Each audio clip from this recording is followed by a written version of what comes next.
Alright, so now we're in our last video talking about navigation. So I'm going to start out with a question. If you were, and this, obviously this example was used to think about in a classroom, but you can just as easily think about it in your living room, your office, wherever it is that you're watching this.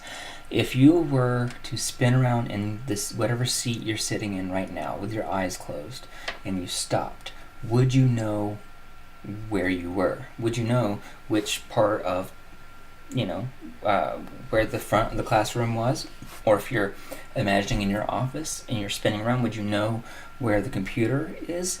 Or if you were in your living room, you just close your eyes and you start spinning around in your living room and you stopped, would you know where everything was? Some people say no, some people say yes. It's a cool experiment if you want to try it though. So if you want to try it, go ahead and pause it before I give you the answer. Another question: if the power in your house goes out, would you be able to navigate your house? So if it's pitch black, or maybe even if you blindfolded yourself, would you be able to navigate your way through space? And the answers to both these questions are generally yes. Yes for the second one, and pretty much for the first one. We're pretty good at navigating with our eyes closed. So there's a couple of different ways in which space is represented. There's an egocentric way and an allocentric way. The egocentric way is where we think about where the room is in relation to us. So for example, if I were to spin around in my seat here, and I'm like spinning around with my eyes closed, and then I stop, and then I think, okay, I think that the door is over there compared to where I am. That is an egocentric kind of way of thinking about where you are. Just like so my coffee is over here. If I was to say that my coffee is over here because it is, 45 degrees away, pointed away from, the center of my visual field. That is egocentric cues. Whenever we navigate with our eyes closed or without visual cues, that is called dead reckoning. And I know dead reckoning is a really cool name, right? It sounds like a video game. It may actually even be a video game. I think it's a movie too, because it sounds cool. But basically what it means, the use of that phrase comes from back hundreds of years ago.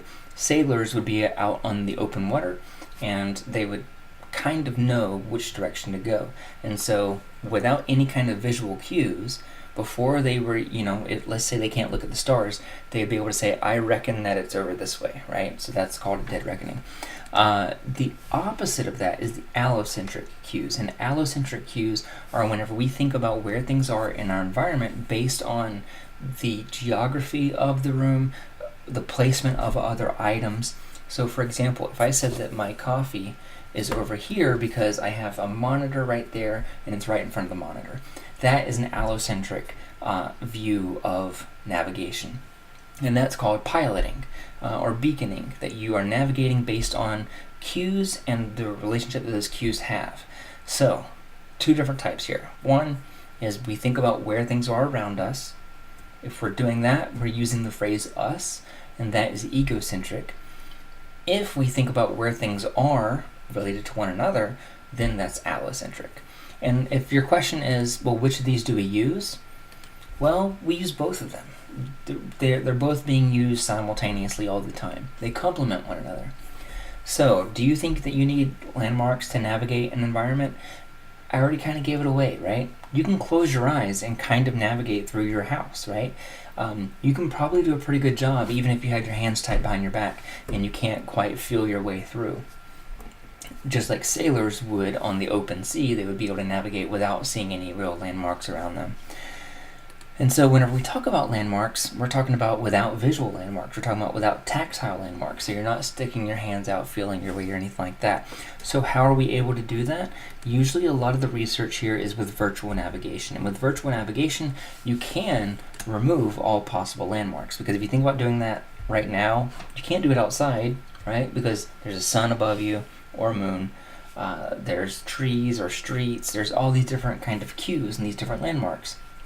But using virtual navigation or virtual environments, people can walk around in environments that are completely without landmarks. So you're just walking in the middle of nowhere and there's no landmarks around you. And so when people do this, they can start walking and they can turn around and they can go back to where they started, called the home location, without any visual landmarks. And this has been done in a lot of different ways. When people do this with with virtual environments, they can either do it with kind of a big headset, like a Oculus Rift headset, or they can do it just sitting watching a monitor, like a TV screen, like they're playing video games. You can do it either way, which is kind of interesting because what that means is that we can navigate either with vision and movement, which would be like normal life, right, where you are walking around and you're seeing things move by you. You can do it just through vision. So through virtual reality, you can sit completely still and see where you're moving, or you can navigate just based on tactile sensation or vestibular sensation, like movement, where you are blindfolded and walking around. There's a cool example of that going on just here, so you can check out that link whenever you get a chance, because vision does matter, and you can find out why in this pretty cool example of some early developmental research. So we can navigate with just vision as well. We don't have to actually be moving, which is kind of a recent development. People thought that you had to have vision in order to navigate, but people also thought you actually had to be moving to navigate. But here's an example of just that. Imagine that you are this smiley face right here, and that what you have to do is you have to walk up to this spot. So you do that, you walk up to that spot, you turn, and then you walk over to the next spot right there, and then the question is, can you walk back to where you were? And the answer is yes, you absolutely can. It's not always perfect, but you can do what's called the triangle completion task, where you can walk to one point, walk to the next point, and then try to walk back to where you believe that you started. This is a very common task that people use not only in humans when studying navigation, but in lots of different kinds of species, like hamsters and gerbils and ants, with birds, with dogs, lots of different variations here. So in this case, the subject is going to walk to the first point, they're going to turn, walk to the second point, and they have to try to return back to their point of origin. And both humans and non-humans can solve this without visual cues. So using virtual environments or a very closely controlled laboratory setting, they can do that. However, when you introduce landmarks, people will use landmarks. So it's kind of like we like to use landmarks when they're available, but if they're not available, we can use kind of our gut feeling, that dead reckoning, that navigation based purely on kind of visual optic flow. If you remember when we talked about movement, we talked about optic flow, which is what our eyes are seeing.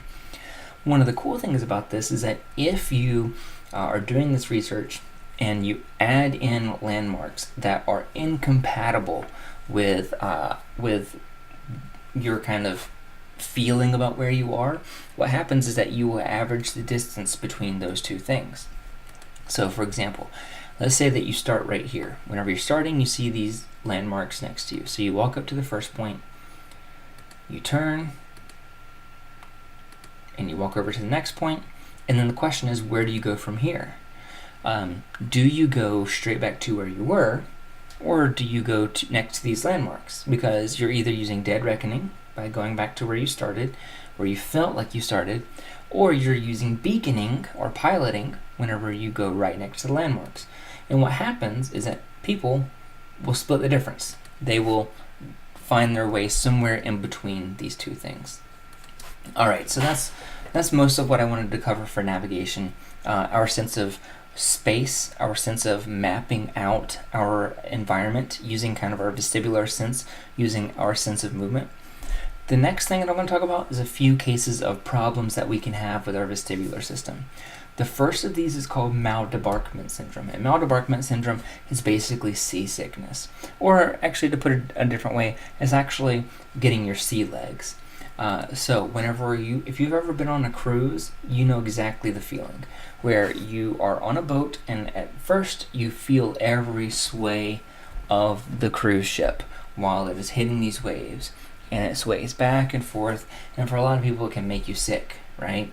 For a lot of the reasons that we talked about when we talked about car sickness. It can make you sick. But what happens is that after a day or so, that feeling of rocking back and forth like that, we get used to it. And so we adapt to it.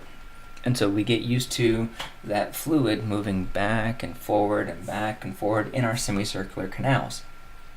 So basically it's resetting that neural response back to its baseline. So we're not detecting any changes of movement. But once we get off the boat on flat land, what happens?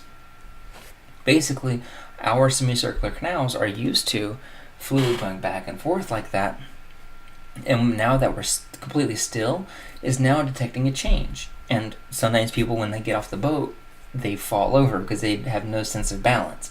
We refer to that as like getting your sea legs, basically. But that is a very common thing that people have whenever they've been on boats for a really long time. It's called maldebarkment syndrome. And usually this will go away after a few hours, but sometimes it can cause problems for up to a day or so. But basically, it's because our semicircular canals have adapted to this rocking motion, and then whenever you get on something that's not rocking, then by comparison, everything feels like it's moving. It's basically an after effect. It's kind of an illusory sensation, not unlike the after image for movement or the after image for color that we saw earlier in the semester. Next, we have Meniere's syndrome. And Meniere's syndrome is like an extended period of vertigo. If you're not familiar with what vertigo is, it is a great movie directed by Alfred Hitchcock. But actually what we're talking about, the real vertigo, is if you go to, let's say you're on a really tall building or a really tall ledge. And if you walk up to the edge and you look down, you feel that sensation in your stomach that's like, ooh, it feels like everything's kind of rising, and maybe you lose balance a little bit. You start to feel a little bit sick. That is vertigo. Now imagine if you had vertigo, that feeling of kind of queasy looking down and realizing that you're really far up.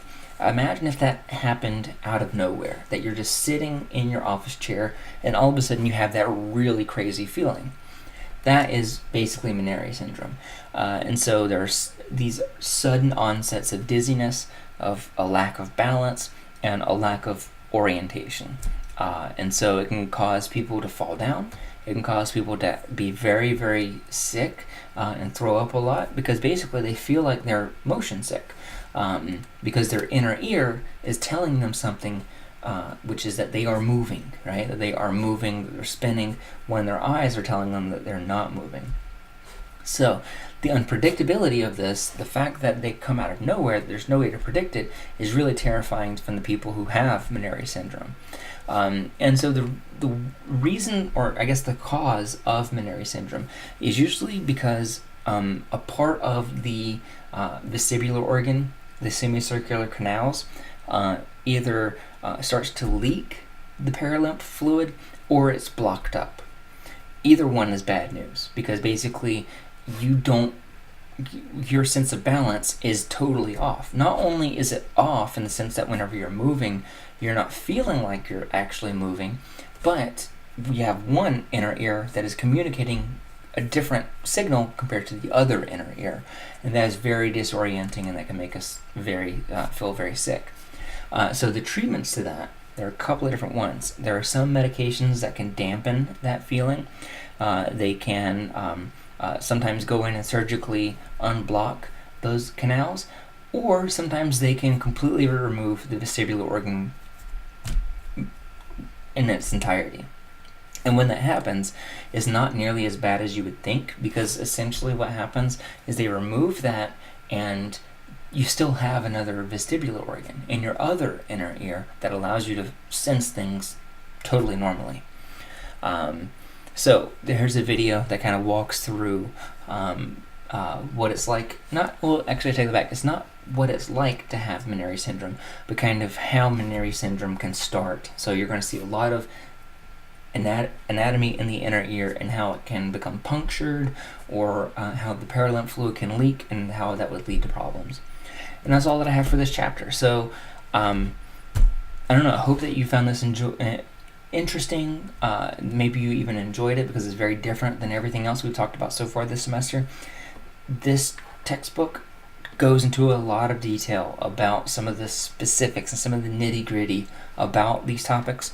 Don't worry about that level of detail on the exam. All right, that's all that I got for you. I'll see you later. Bye.